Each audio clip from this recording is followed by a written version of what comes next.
Everyone, it is now 7:02, and we would do a recall to order of a regular meeting. Jackie, can we please start with a roll call? Amanda Harness. Here. Fred Davis. Here. Steve Byers. Ariel Owens. Christopher Boyce. Here. Stacy Ramirez. Present. Betsy Bynum. Jenna Zimmerman. All right. Next up is public participation and recognition. Public comment. Members of the public who wish to speak to the board shall complete a request card prior to the start of the meeting. This section of the meeting will be reserved for comments from the public. All comments should be limited to 3 minutes. Criticism of individuals is not in order. Jack, do we have any comments for this section? No? Thank you. All right. Next thing is board correspondence. Do we have any board correspondence?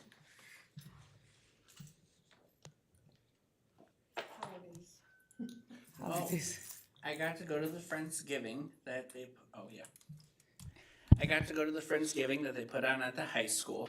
It was absolutely phenomenal program. Truly cannot thank the staff, students, and parents that contribute to that event every year. It was really heartwarming just to see everyone get to come together and have that meal. Awesome. Thank you. All right. Next item is board correspondence. Student board correspondence. So we've been pretty busy. We had our last meeting, November 22nd. We discussed, potentially a barb time presentation, just trying to get more student feedback. I talked to Mr. McDavid at Mitchell Elementary School, and we're still trying to get some elementary school feedback from students, and hopefully through that, as well as try to get more students involved in the mini board. The STEAMCon is also still getting planned. We have another meeting in December. And the mini board is also going to host some leadership workshops that we've been working on. I believe the first one is to be determined, but we have that presentation ready. So, yeah. Any update on the middle school progress with the principal advisory or student council? It's not a council, but the student groups that they were talking about developing there? I know they have principal advisory committees at Huntley as well as Clinton. They both have one. I think Huntley is 8th grade. Clinton might be 6th grade, but I have not gotten any updates since then. Okay, thank you. Awesome. Thank you again. And thank you. Something I just thought about, sorry to add on to Jenna's, we'll be meeting soon and we're gonna get applications out for the new student board member, even though we never want Jenna to leave, she is gonna graduate eventually. So before winter break, we're gonna get those applications out and we're gonna leave it open so that folks have time to apply over winter break if they like. So we encourage students to apply. Yeah, it's kind of like, we need you, we need you. Awesome. Well, thank you again, and thank you for the work that you are doing. All right, the next item is the presentation, Barbcast production presentation. You guys ready? All right. You're up. All right, Donna, we got the video ready? You might just talk. It's up, it's in the part of the present, it's up there. Ben, Can it's you already help up. Can them you get it set for this them? up, because they may not, okay. It's already up there. It's at the tab. There you go. So here's a feature that our class/club.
So what we've done with Barbcast is Mr. Schultz and We're gonna need you to talk into I the would love to microphone. talk into a microphone. That is one of my favorite things.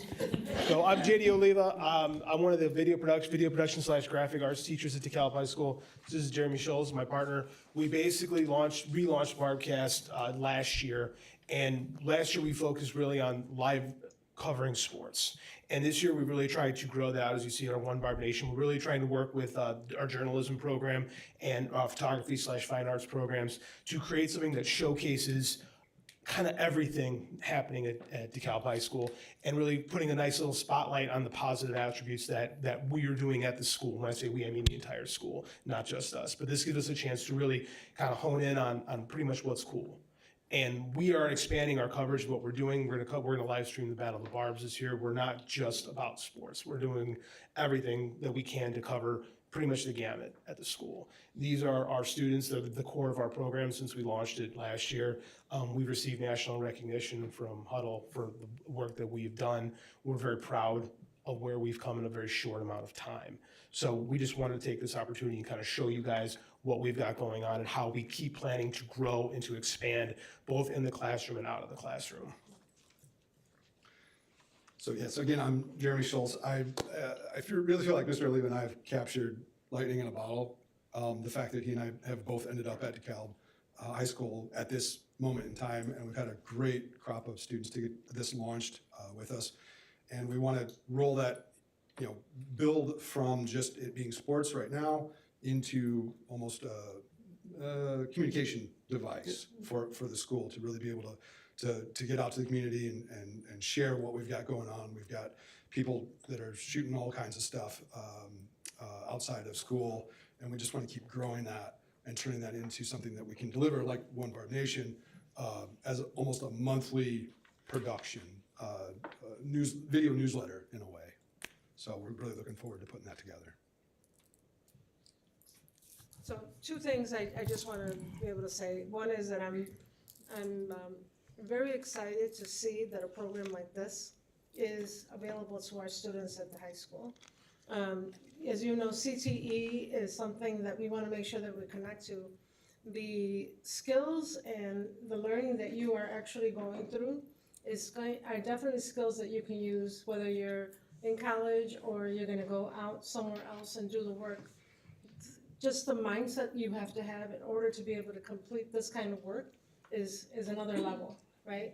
So I'm gonna put you to a challenge. I have a screen out in my reception area that I want to make sure that information about our district and what's happening at our schools is out there.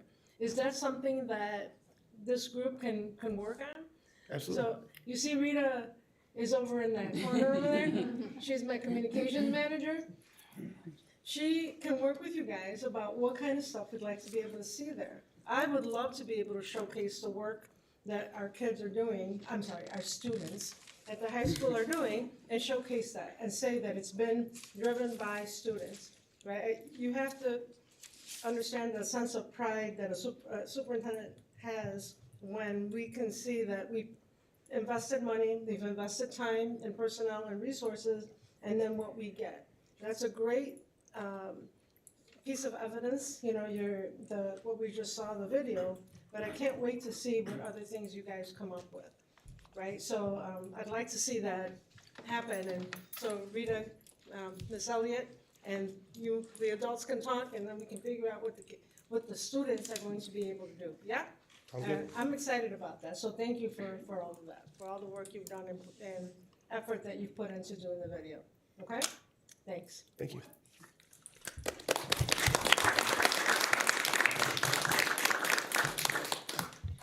Well, thank you for your continuous work. We appreciate it, and make sure that you all are adding all those things to your portfolios and of course to your resume, because these are things that maybe we can also consider looking into the future to possibly be, able to offer as dual credit even, because this takes a lot of work, so a lot of colleges and universities are definitely going to be paying attention to those things. So these are things that you can definitely add to portfolios, and I work in a college setting, so I know what we look for with students. So that's why I'm sharing, right? To make sure that you all are adding that to your resumes is definitely something amazing to take pride in. So thank you for everything that you all are doing, And thank you for starting this program as well. We greatly appreciate it. And we always like to see the outcome of the things that we're actively supporting because, you know, we approve things and sometimes they come back and we see the fruits of the labor that you all are putting into. But it's always nice to see it and to see the production of it is awesome. So thank you again for sharing that with us. Extra cool. Does KEC have this kind of work at the CTE level? If not, we need to start making sure that there's a connection over there so Right. that They can come we take get. classes with us. I got you. They had a class kind of like that, they just called it mass communications. And so I'm not sure if it's going again this year or not, but they've had it in the past. Will this be similar to Spartan TV that they have in Sycamore School District, or is it gonna be slightly different in the offering? Cause I know Sycamore School District works with the public broadcasting. Is our goal to get to that point, or? We could get to public broadcasting. Right now, what the difference is with Spartan TV is some of the kids do some of the work and the adults shoulder the majority of the load. At DeKalb, we are student produced and student driven. Jeremy and I have our hands off and we let them do everything. So if we could do, if there's an interest from public television to showcase our work, we can go in that direction. But there's a massive difference between what they're doing over there and what we've done over here. Well, we have a YouTube channel, don't we, for the district? That's another place that, you know, we can consider some of that work being showcased, so definitely, a lot of conversation needs to happen here, so we can keep this going, Looking okay? forward to it. And I'll just end with, you guys are under no obligation to stay for the rest of the meeting. But thank you. We want to continue to show off your work, so please continue to share with us so that we can make sure that we push that out to the public as well. So thank you. Thank you. Thank you.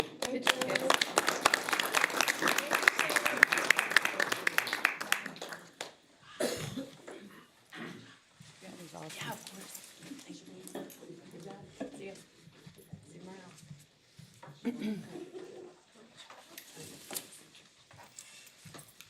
All right. It's like everybody left. Okay, thank you. All right, the next item is item A, opening of the public hearing for adaptation of a levy in conformance to the requirements of the Truth in Taxation Act. I just wanted to share pursuant to the new law, the statement of cash balance is available for public viewing.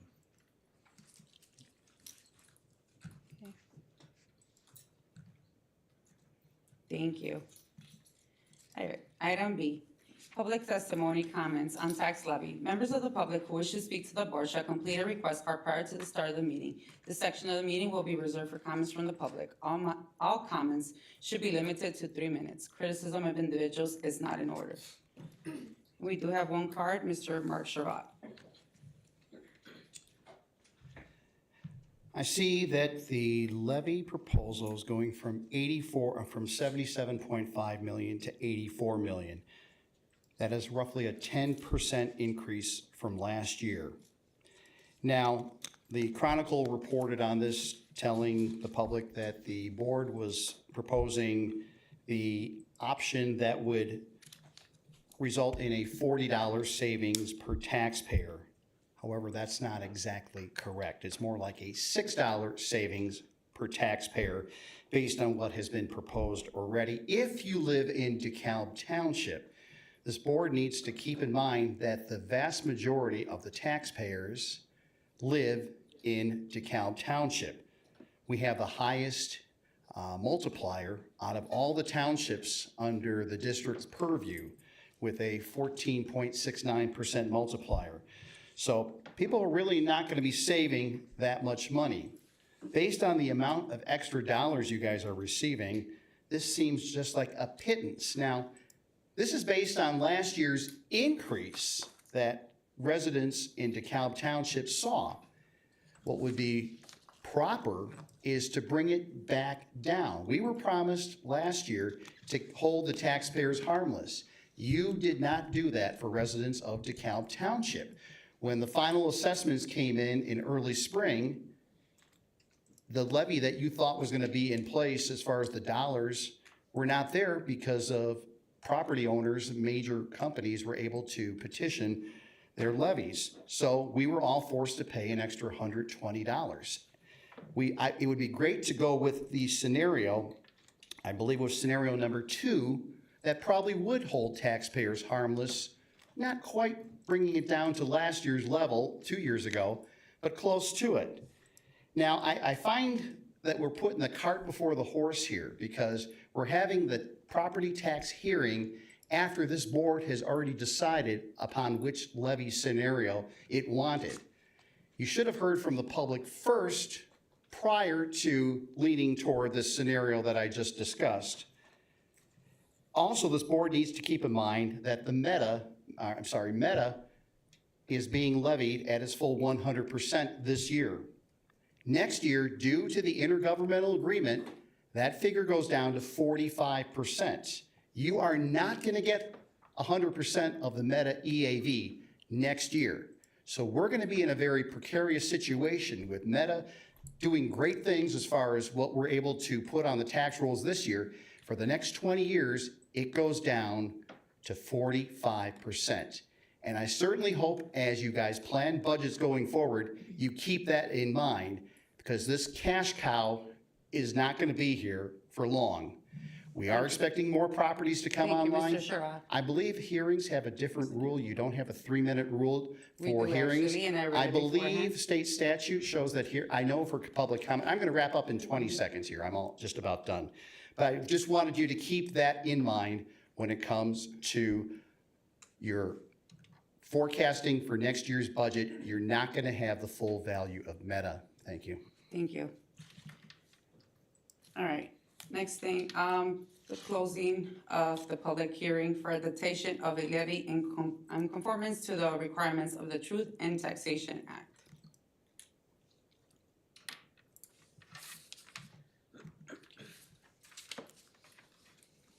All right, next thing is the consent agenda. It is recommended that the Board of Education approve the consent agenda items 5B through 5E, board minutes for 11/12/24, personnel action items, purchase order requisition, and negotiated agreement by and between the DeKalb Community Unit School District 428 Board of Education and the Federation of DeKalb Office of Port Professionals, FDAS, IFT, AFT, DCTA, Local 4328 as attached. Is there a motion? So moved. Second. Roll call. Fred Davis, Yes. Ariel Owens, Yes. Christopher Boyce, Yes. Stacy Ramirez, Yes. Amanda Harness. Yes. Thank you. All right, old business, item A, adoption of tax levy 2024 tax year. This is an action item. It is recommended that the Board of Education adopt the 2024 tax levy as presented on the certificate of the tax levy. Is there a motion? So moved. Second. Roll call.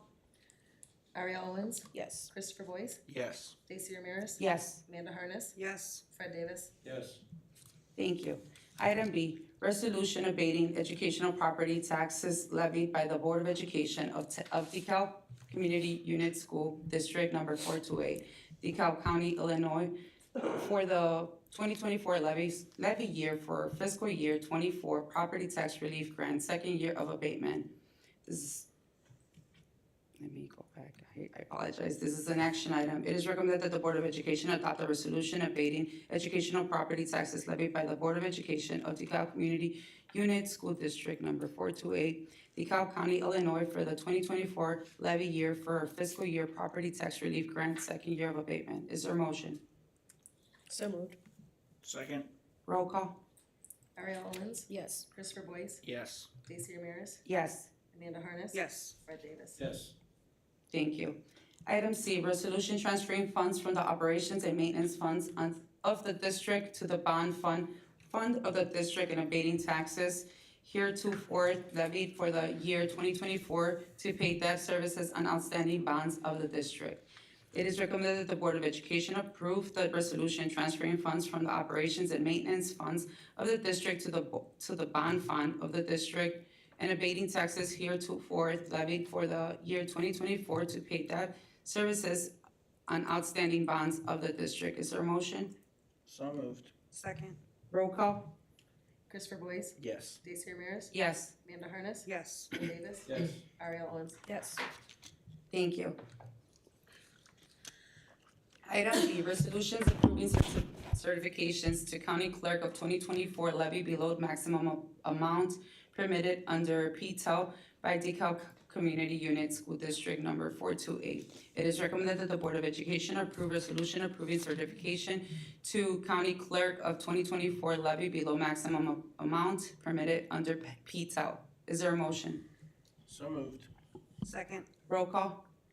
Daisy Ramirez, Yes. Amanda Harness, Yes. Fred Davis, Yes. Ariel Owens, Yes. Christopher Boyce. Yes. Thank you.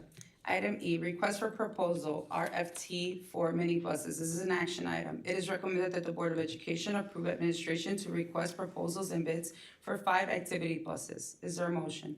So moved. Second. Roll call? Amanda Harness, Yes. Fred Davis, Yes. Ariel Owens, Yes. Christopher Boyce, Yes. Daisy Ramirez. Yes. Thank you. Item F, ISB maintenance grant application. This is an action item. It is recommended that the Board of Education approve the application for the school maintenance grant program for the toilet room renovation at Lincoln Elementary School. Is there a motion? So moved. Second. Roll call? Amanda Harness, Yes. Fred Davis, Yes. Ariel Owens, Yes. Christopher Boyce, Yes. Daisy Ramirez. Yes. Thank you. Item G, staffing request 1.0 FTE website and multimedia specialist. This is an action item. It is recommended that the Board of Education approve the new 1.0 FTE for a website and multimedia specialist. Is there a motion? So moved. Second. Roll call? Fred Davis, Yes. Ariel Owens, Yes. Christopher Boyce, Yes. Daisy Ramirez, Yes. Amanda Harness, Yes. Thank you. Item H, staffing request, additional 1.0 FTE for human resource specialist. This is an action item. It is recommended that the Board of Education approve the additional 1.0 FTE for an additional human resource specialist. Is there a motion? So moved. Second. Roll call? Ariel Owens, Yes. Christopher Boyce, Yes. Daisy Ramirez, Yes. Amanda Harness, Yes. Fred Davis. Yes. Thank you. Item I, differential committee meeting minutes. This is an action item. It is recommended that the Board of Education approve the addition, wait a minute, I'm reading the wrong item. I apologize. The item I, differential committee meeting minutes. This is an action item. It is recommended that the Board of Education approve the recommendation from the differential committee meeting held on August 8, 2024 and October 28, 2024, totaling $76,612. Is there a motion? So moved. Second. Roll call? Ariel Owens, Yes. Christopher Boyce, Yes. Daisy Ramirez, Yes. Amanda Harness, Yes. Fred Davis. Yes. Thank you. Item J, National Art Educators Association Conference. This is an action item. It is recommended that the Board of Education approve the travel for the middle school teachers to attend the National Art Educators Conference. Is there a motion?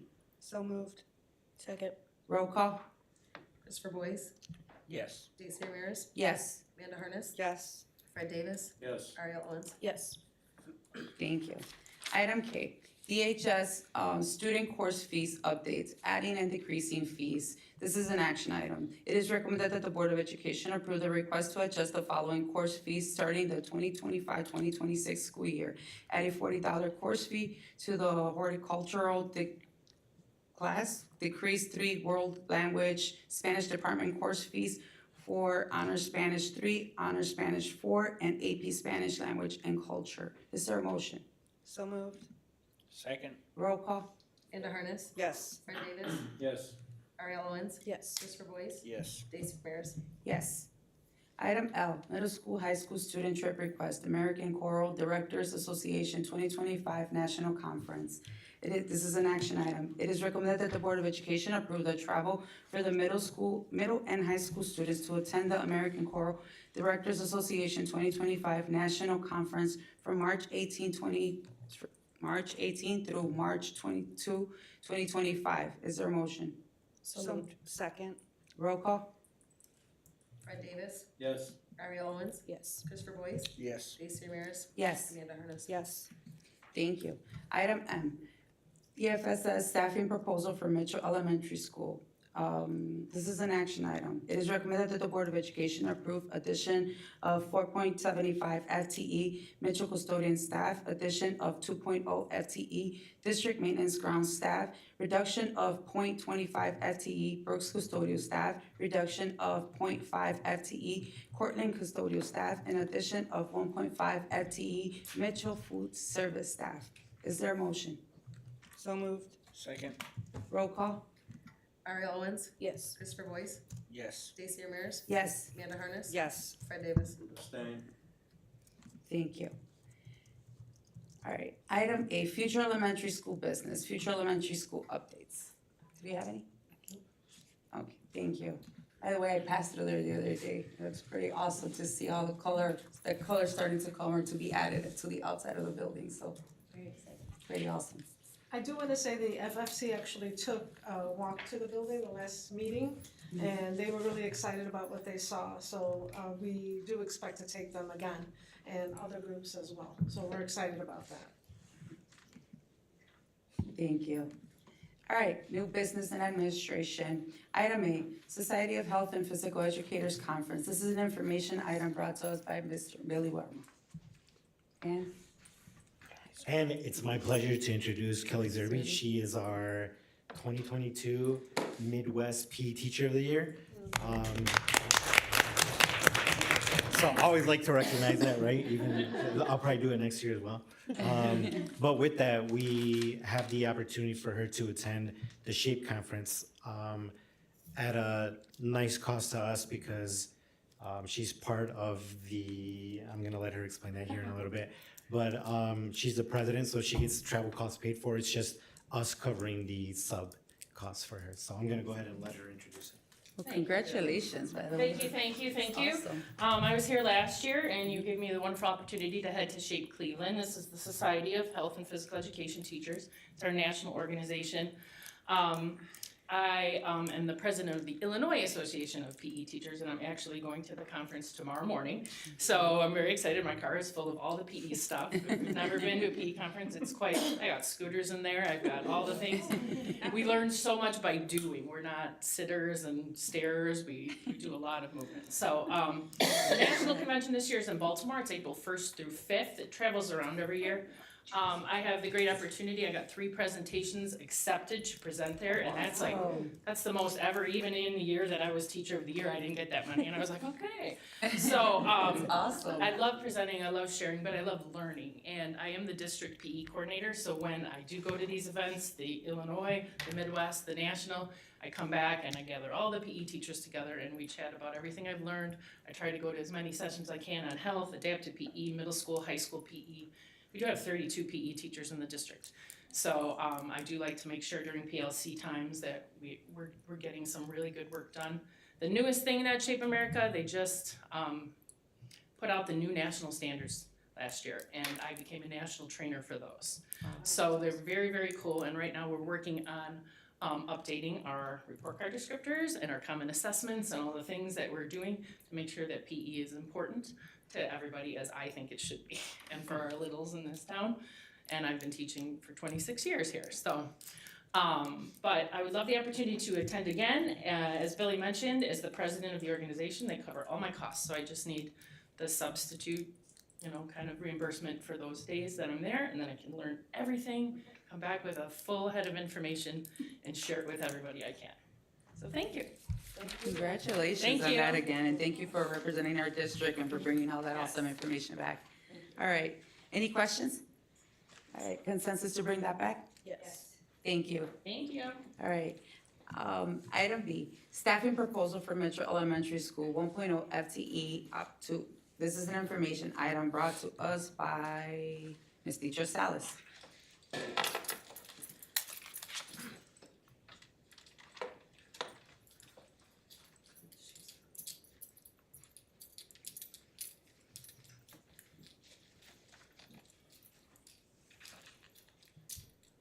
Just a moment. It's a lot of items today. Okay. So, coming back again, we are in the phase of adding our staff for Mitchell Elementary School. This is a request for the office professional. The office professional is a position that is the secretary of the school. So we have the principal, we're in the process of doing interviews for assistant principal. And as the building is nearing completion, we have a need to start ordering stuff, need clerical support in the staffing process, and everything that it takes to ramp up for the opening of the school. So we're asking for permission to add one office professional in OP2 by the FDOS contract. And OP2, this will come back for approval at the next meeting, and we want to get it posted in January so we can get through the interview process, get someone hired, and get the clerical support that we need. Any questions? Any questions? No? All right, consensus to bring this back? Yes. Yep. Thank you. Thank you. All right, I think you're still, are you, no? No. Okay, all right, item C, request to purchase Chromebooks for home one-on-one teaching and learning technology integration. This is an information item brought to us by Mr. Benbe. Okay, so we're in our 12th year of our one-to-one program here. And so we're looking at the rotation cycle, and this is again for incoming 1st, 5th, and 9th grade students, as well as replacing end-of-life end-of-support students for staff. So it's just a typical rotation cycle of 1,740 devices. This year, the total cost comes in at $937,860. And that is more than just getting the device. That includes the management licensing, the securely content filtering, and the case for the device. So we're bringing it to you a little bit early, as we do every year. Demand is sharply risen, especially post-COVID. Everybody moved to one-to-one nationally, so we're trying to get ahead of that, as well as incoming economic uncertainty based on whatever ends up happening in the near future. Okay, any questions? Does that cost include like insurance on it for damage or maintenance, stuff like that, maybe? Yeah. Yep, 4-year unlimited accidental damage warranty. Yeah. So short of the student like intentionally, very clearly damaging the device, if it gets run over by a car, it gets replaced. Don't go running that. Don't run it over with a car. How much And let's does hope nobody's the running it. licensing for the devices cost? Yeah, it's right around $50 per device for each one of those licenses now for the duration of the life of the device. So I So guess, we get more than 4 years out of these devices, so after we collect them back after 4 years with the student, it goes back to the rotation pool for broken devices for the loaners. And even in that pool, we get another like 2 years out of it, so we're getting almost 7 years out of these devices. And with the particular device that we have picked out, Google continues to extend the software updates for it, so it's still a secure device for our students to use. And we're still able to use it for the standardized testing between IAR and MAP and anything else. okay, so I guess I'm just doing back of the napkin math here. Mm-hmm. But if you were to just Google a Chromebook case, and then we add in the $50 you said for software, how are we still almost $200 when we're buying in bulk above normal? Because you market don't price? get that warranty. You don't get 4 years unlimited accidental damage warranty. Okay, Yeah, you can find one on Walmart for $200 or something like that. It's not the same device that we're purchasing for our students. Those devices, we might get a year, maybe, with student use. I mean, we've done a lot of time, energy, and effort to make sure that we're picking out a device that gives us the life that we need. that's all I needed. Cool. Thank you. Any other questions? All right, consensus to bring this back? Yes. Thank you. Thanks. Stephen. All right, item D, World-Class Instructional Design and Assessment Conference. This is an information item brought to us by Mr.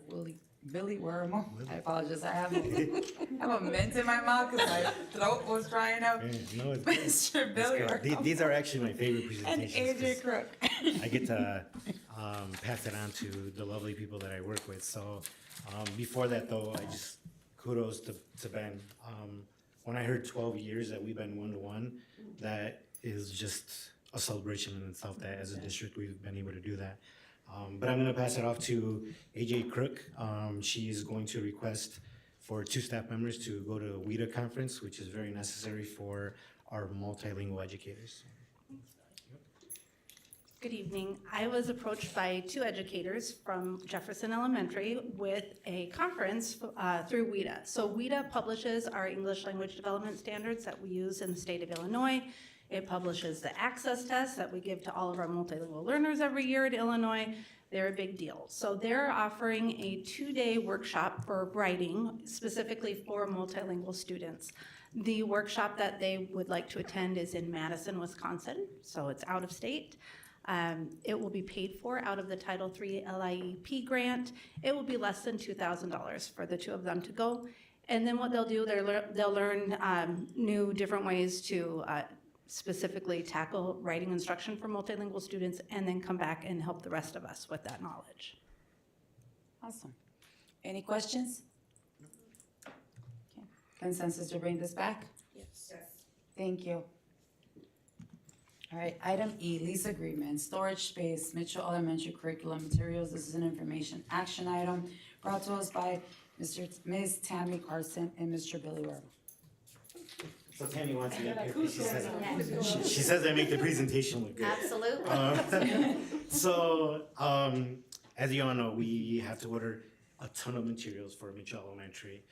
One of the obstacles in doing that, if we order now and ask our shippers to have that to us like in June, it's not guaranteed that we're gonna get it in June. So I don't wanna go into the school year without materials for Mitchell Elementary. It's just, can't take that risk. So Tammy came to us with a opportunity to be able to begin ordering stuff, getting it now, and for us to be able to sort it in a way where once her staff is ready to move that into Mitchell Elementary, it'll be an easy transition because we're gonna be able to organize that into the storage space that she's been able to get for us, so hopefully.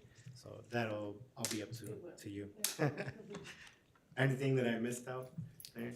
No, I don't think so. I just want to mention that we do have limited storage space when it comes to the district and to be able to handle this quantity of materials and also allow for the space for our staff to be able to sort it and organize it properly for the delivery to make it easy.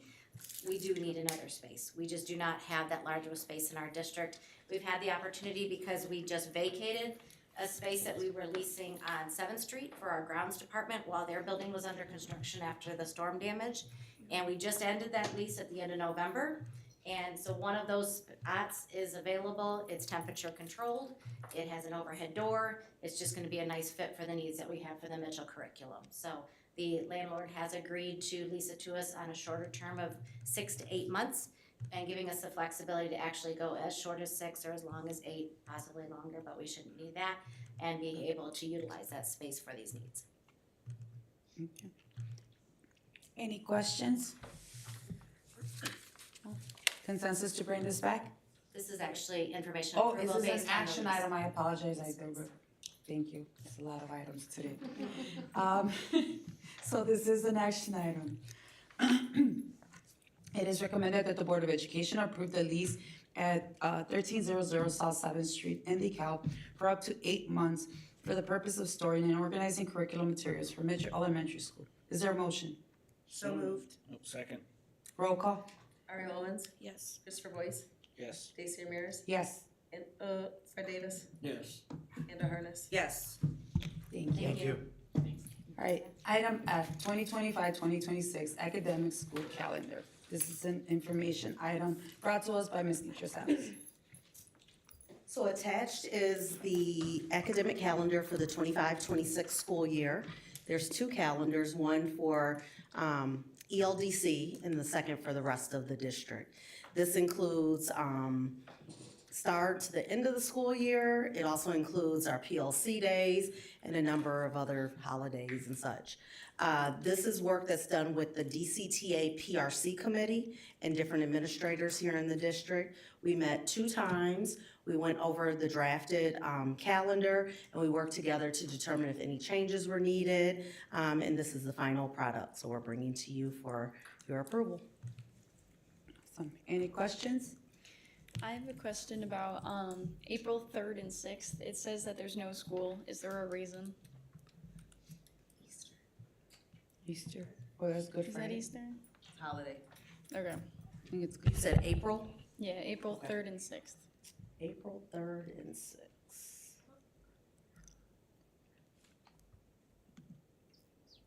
No, I think it's because it doesn't say it on the. It's a holiday. Okay. It's Good Friday. Oh, thank you. I'm like, holiday, yes. So those are no school attendance days, but they are days that our 12-month staff in the district, days that our 12-month staff do work. So there's no school for students, but there's work for some district employees. Yep, but it's a holiday. Mm-hmm. Look at her looking out, even though she's not gonna be here anymore. Well, she wants to make sure that things are equitable and that she's not missing any days off. Is this what we would post public facing? No, so there's actually a different calendar that's created. We submit it to the state, and then there's a different design that is created from that. So even though the calendar, once approved by the board, we still submit that to ISB, and there's a approval process that happens from ISB. Okay, now would it not, I guess, instead of having a thing that says events that goes through the list, would it not be easier to just do like a color-coded key that just says red means you're not in school, blue means this? Because I mean, I'm looking at the calendar and I just see a bunch of colors and I don't know what any of those colors mean. I believe that is what the final product looks like. I believe so too.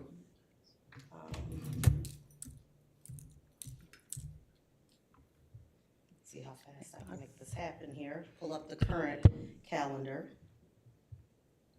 What a nice website.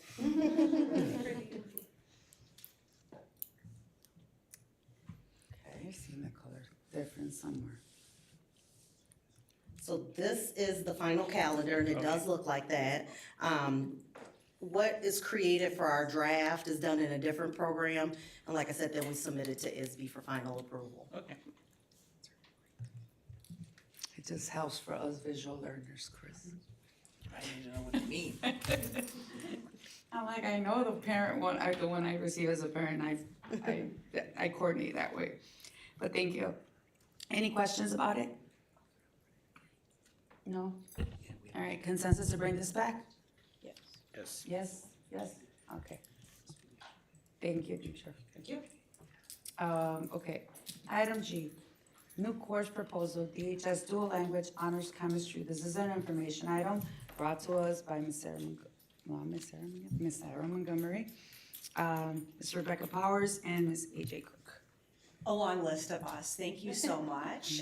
Another exciting presentation about a new course opportunity that we will have at the high school. I want to welcome Rebecca Powers, who teaches at the high school, and AJ Crook, as you know. Very excited. You'll hear the passion of the course through her, and we're excited to offer this. I will turn it over. Thank you so much, Ms. Powers. Sounds good. Hi, I'm Rebecca Powers. I teach bilingual and TBE science at DHS, and this is my 11th year teaching.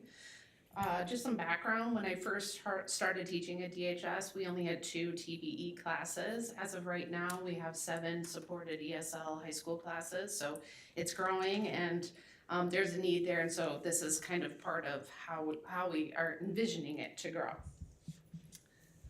So what I'm proposing is to do a 2-way dual language honors chemistry class. So I'll explain kind of what that all means.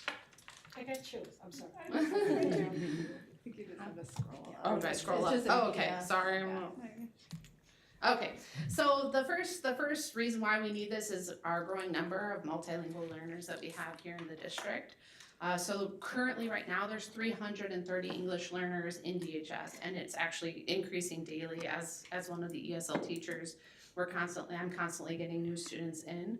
There are, actually it's more than 28 now, I think it's up to 30 students that enrolled as English learners since the beginning of the school year, so after enrollment started. And we legally have to provide services to these students, and we have to support them in ESL. Even after they test out of ESL, they have to be on monitor or watch. So even after they pass the access test, we legally have to provide services for them. So some data that we have for two-way dual language. So when I say two-way dual language, I'm not sure if everyone's aware of that. So two-way dual language is when you have native English speakers in with native Spanish speakers. And the best way traditionally, statistically, is to have 50% native English speakers and 50% native Spanish speakers in together in the same classroom. And if you look at this graph, you could see that the two-way bilingual classes, it garners more success overall than just the transitional bilingual. Transitional bilingual is taught in a way to garner more English success and not trying to also increase academic Spanish as well. In two-way dual language, you're also trying to increase the academic Spanish along with academic English. And as a Spanish learner myself, I appreciate that and being able to be in that type of environment. Here's some more data as well.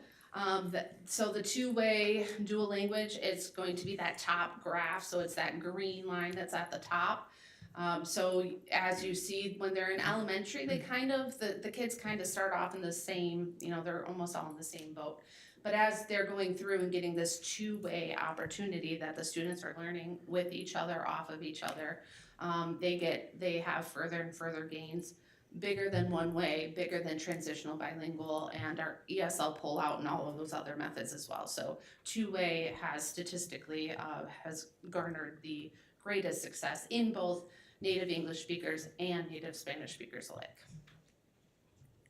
I have a question. Yes. So I'm jumping ahead a little bit here, but it Sure. plays off the graph you just showed. Mhm. So it talks about how two-way dual language students will perform better. I'm just, I guess, curious, on slide 10 it mentions that it would follow the same curriculum with the exception of adding culturally and linguistically diverse standards. Yes. So when it's saying adding, what I guess is meant by standards when it's saying culturally diverse? Are we saying we have a different set of expectations from this class from other classes, or what does that mean? No, so culturally and linguistically diverse standards are just, and along with a Spanish learning standard, so because this class is not just focusing on the science aspect, we're also attempting to get the students to have better Spanish and English. So having a focus on not only the language, but making that culturally appropriate. So when I use examples in the classroom, or whomever is going to be teaching, you would use culturally appropriate examples instead of using some of our more traditional examples. So when students, when you're saying they're playing basketball and this is this, we would use maybe soccer, they might be more Okay. familiar. But So it's not like a totally different curriculum or anything, the labs are the same. It's the examples, making it more meaningful and useful and allowing the students to have Okay. that So accessibility. the academic rigor is still the same expectation? Oh, yes, from- 100%. Okay. Yeah, yep. And so the other part here is the ESL students have higher academic achievement in the bilingual classes compared to monolingual classes. So if the ESL students, that their population, they tend to also have higher academic goals, they earn more, they are achieving more when they're in these bilingual classes versus being in a monolingual class. So having that ability to translanguage, to use English and Spanish into giving their message and making sure that the teacher also understands they know the curriculum. In this class, it's gonna be, do they know the science? And then how are we supporting that language to get them to convey their message and how they could make that just in both languages. So one misconception is that, oh, this is only for ESL students and oh, this is the population that we're looking at, and it's not. Andrew Bibler found that the test scores of native English speakers and native Spanish speakers both increased with students that were enrolled in two-way dual language programs. I'm so confident in this that my daughter is in the two-way dual language program, and I will say she's reading in Spanish and English in both the 90th percentile and doing great. So I'm all for this program. I'm all in. So it's moving up. Like I said, the two-way dual language program. It's in 4th grade right now, and it's making its way up to the high school. So once that two-way dual language program reaches the high school, we're also going to we have to be prepared for them. They're gonna come. My my son, when he comes in and he's gonna be in that program, he's gonna want to take science classes. He's already talking about what he wants to do, and he would love to take that bilingually. So we have to be prepared and ready for them. We can't just plan, that year for them to come. And our current programming as it exists right now, we're not serving our multilingual learners. We only offer TBE, ICP, TBE, biology, and then we do have a dual language environmental science class, but nothing is honors. We don't have an honors option for our ESL multilingual learners, and I feel like that's one of the areas that we're not serving our students. I have students that are way smarter than me that are gonna do awesome things, and we need to be able to provide them those services and allow them an area where they are comfortable to be able to succeed. And not only our ESL students, also our native English speakers, because they only get to practice their Spanish in their Spanish class for one period in the day. They will be able to use that Spanish, and then hopefully we'll be able to increase our APPLE scores and get those kids to be able to get their seal of biliteracy as well. And so chemistry in science, it's a college-bound course. So environmental science, although it is an acceptable science course, sometimes depending on your major that you're going into, they specifically look for chemistry as a major, which Jenna might know. So depending on what that major might be, they're like, okay, do you have chemistry or not? And if you don't, sometimes you have to take remedial classes if you want to be a science major when you're in college. So this is kind of a way to give those kids what they need that want to pursue a science degree and get them the language support that they would need in a class that's the same level as any other honors chemistry class.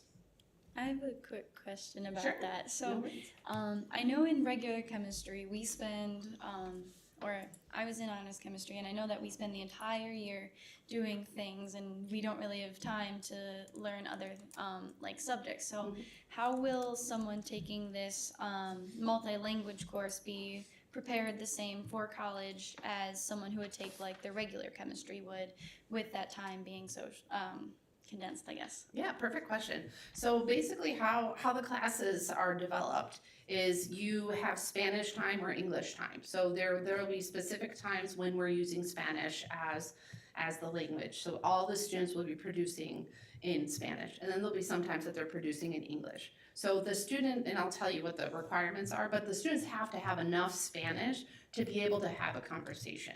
So if I had a student that I was speaking like this in Spanish and they couldn't follow me, they can't take the class. They have to be in Spanish 4 or higher or pass the Spanish test. So it's not that they're not gonna be it's just like you probably didn't know the word covalent bond before you took chemistry, right? Now maybe you still remember it. And that I'm gonna just teach it in both, enlace covalente and covalent bond. And so they learn it both at the same time, and that's a natural way to kind of learn a language. And that's why it works so well with little kids, because the first time when they're learning something, they learn both and it clicks. So you don't have like a fight in your brain versus those two.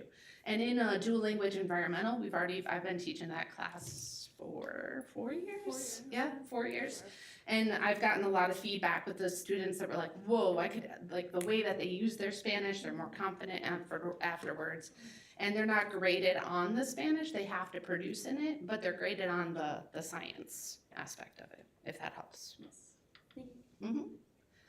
And so this curriculum already exists. So it's going to be using the honors chemistry curriculum that's already developed. I work with the chemistry department already. We've already been talking about all the labs that we do and making sure that everything kind of would be the same and making sure that everything can linguistically fit into that class. So we kind of went through all the curriculum ahead of time to make sure that it still went with there. There's also not going to be an increase in FTE. Yours truly will be able to teach the class. And so the honors chemistry teacher, so his one class possibly of students, then he would teach an ICP class. We've already talked about it and agreed as a group of what it'll be. And we all actually as a science department have agreed that this is one of the best ways to get equitable access to our students. And there are no extra costs for this. You're not gonna have to pay for any additional supplies for the class because it all already exists. The only fee is the fee that's already automatically with the course. It's a $19 science fee, but all science students pay that same fee. So whether it was in dual language or not, they would pay that. And it's great practice for the seal of biliteracy. I mentioned that a little bit earlier. So many students want to graduate with the seal of biliteracy. We're always like, come on, let's do this.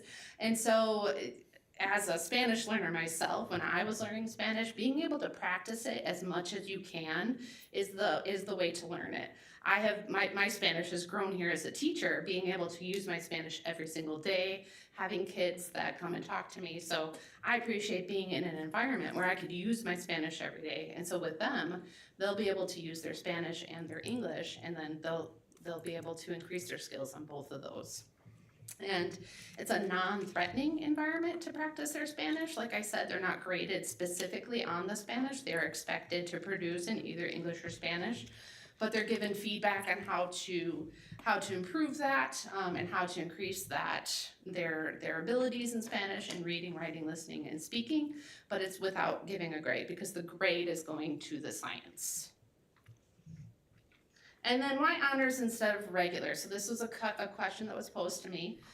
Many native English speakers expressed interest in this class, and so one of the ways to make sure that we could get enough native English speakers is to have it as an honors level. And you know, if you think about it, like Jenna said, you're doing two things, right? You're learning science, but you're also learning the Spanish for it. So just that alone is enough, but they're going to be doing the honors curriculum. So we're going to use the same curriculum. And I think having that extra honors aspect is the best way to get the breadth of students that we need. And then the best way to do that is to have 50% native English and 50% native Spanish speakers. So that's the goal. And there are no other honors science classes, like I said before. They're not available for the students, so we want to make that available. And chemistry is college bound, and so we want the ESL students to be able to have these college bound classes. They're going to college, they're successful, they're amazing people, and we want to give them that opportunity. And the two-way dual language class that we have right now, the environmental science class, 100% of the students said that they would take the class again if they were given the option. There are 22 students in the class, so all of them said, yes, we would do this again. Actually, one of the students that was in my class last year was trying so hard to get this class this year, and she's a senior, so she's happy that we're at this stage. But so this is actually student-driven. I'm like, okay, let's do this, let's get it done. So last year, 34 students said that they wanted to take a dual language chem class for this year. And each of those students met the language, math, and science requirements of the class. So they all would have been able to be enrolled. And so we have enough to have, it's not gonna be like 5 kids in the class, we have enough for a full class. And some testimonies. Natalie was the student that was trying to get this going. You guys might know Natalie Morgan. And she was in the dual language program, so she said, after learning about the dual language program, I immediately met with my counselor and switched my science class to take dual language environmental science. Despite it being an unweighted class and resultantly dropping my weighted GPA, I met many friends in that class who still pushed me to practice my biliteracy, and the class drastically improved my comprehension while still teaching me science. Upon learning that there were no more dual language classes I could take, I was so upset I began to advocate for an additional class I could take my senior year.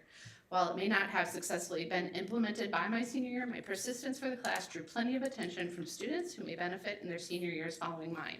And if properly advertised, will likely have plenty of students interested in going forward. So she's a native English speaker that was in the dual language environmental class. And then I have a couple of students that are native Spanish speakers. One is Jennifer Fiscal Cruz, and she's currently in dual language environmental right now. And she said it's so helpful being in both languages. It explains that the best and it being in both languages are really useful for me because I could still learn new words with the class being dual language.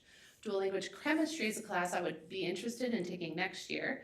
It would be more helpful for me since I was going to take the normal English class, but it's more difficult because there are still some English words that I struggle with. And since chemistry is an important and interesting subject, I think it's best if I learn in both languages to understand better.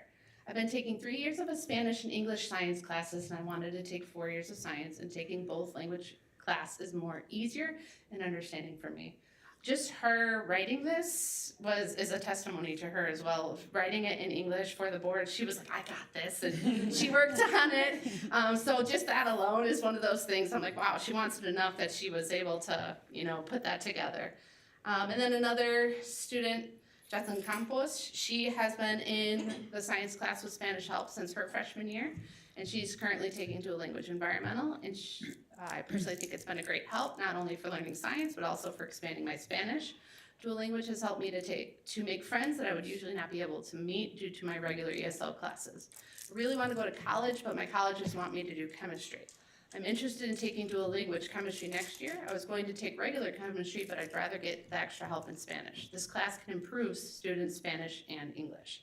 So she is one of those ones she's really nervous about taking chemistry. She's like, well, I have to do it, and statistically, some of our students that are ESL that go into chemistry aren't also as successful, so giving them that extra help that they might need. And here's my references for that. Do you guys have any questions? I guess one of my final kind of follow-up questions is, and I guess I'm more coming at this from my experience being in banking, when we deal with a lot of people who I would say, are ESL coming into banking, it's not just a matter of, we need to translate the words from English to Spanish. Right. There are, we have to translate the concept of this is what an interest rate is, this is what a term is. Right.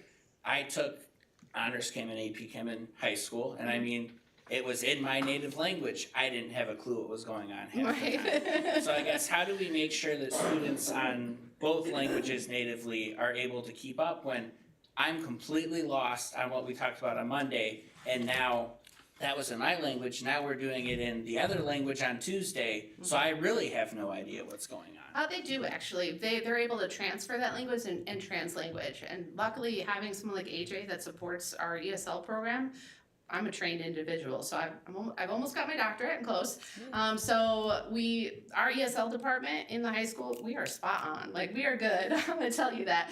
I've gone to so many conferences. I've gone to so many different things, learning the WIDA standards, how to teach these to students. And when you break down material for students and they're actually really learning it, it doesn't matter what language, and having that input, especially for students that want to be bilingual. If you want to be bilingual, if you want to take that seal of biliteracy, that's who's going to take this class. You have to be able to translanguage. You have to be able to be like, okay, what's that word? And I'll be honest, I translanguage all the time. Sometimes I'm like, oh shoot, what's that word in English? And I say it in Spanish, or vice versa. I came out of a surgery and was speaking Spanish only, and they had to translate for that. And I was like, it's in my brain, So I think that happens when you're learning both languages. And that's one of the beautiful things about it is having that support. And so the students will it's never gonna be like, oh my gosh, no, that's wrong. You used an English word right there. We support translanguaging, especially in science, because they're not getting graded on the language. Thank you. I just want to make a quick comment. I think that listening to you talk about everything in big picture should give us a better understanding, shows the passion that you have for this. I would want to take this course with you. Only in bigger picture, district-wide, it really is a testament to the district saying how much we value the dual language program before I got here, and how it's moved up through. So now, not only are we coming up at the elementary school, but now at the high school, we're doing that. And with Sarah and everybody else, the middle grades are also now working on scheduling and making sure that it happens at the middle school. I'm gonna bet that there isn't any district around us that can touch us to do the same thing, the way that we're doing it. Yes. So kudos to everybody for the work that you're doing in relation to this. And I'd love to see an AP or a dual credit class That's happen coming as well. next year, so. So- We don't wanna throw one at you at a time. Well, thank you so much for your presentation. Yes, of It's course, very yes, meaningful. thank you. Any questions? Any other additional questions? No? I was curious how testing will work, because I know since it's a double language course, I know for testing, how will we make sure that students are being tested on the science part, but also not getting tripped up on the language part, if that makes sense? Yeah, that's a great question. So basically, and so this is kind of how I grade in science, how it is right now. So my students that speak Spanish natively, if I'm giving them something in English, and let's say they don't know the word and they put a Spanish word in there, that's called translanguaging. So that's never wrong. So if they don't know the word and they can only explain it in their native language and it's a test, it's allowed. But if it's practice, so let's say we're like, okay, today we're practicing in Spanish, and so you have to use your Spanish. Then they have to use their Spanish. If they don't, they have to meet with me. We practice it again. They keep doing it until it's acceptable. But on a test, anytime that they have a summative where they're like showing that they understand this material, they're able to use both languages. So they're both accepted on there because it's not a language class. This is a science class. Now, if it was specifically a Spanish class, that would be different. So are the questions asked in both language, or is Yes. it just no? Yep, both. So every single test, so if let's say it's a multiple choice test, every single multiple choice test has the English and the Spanish and Spanish answer.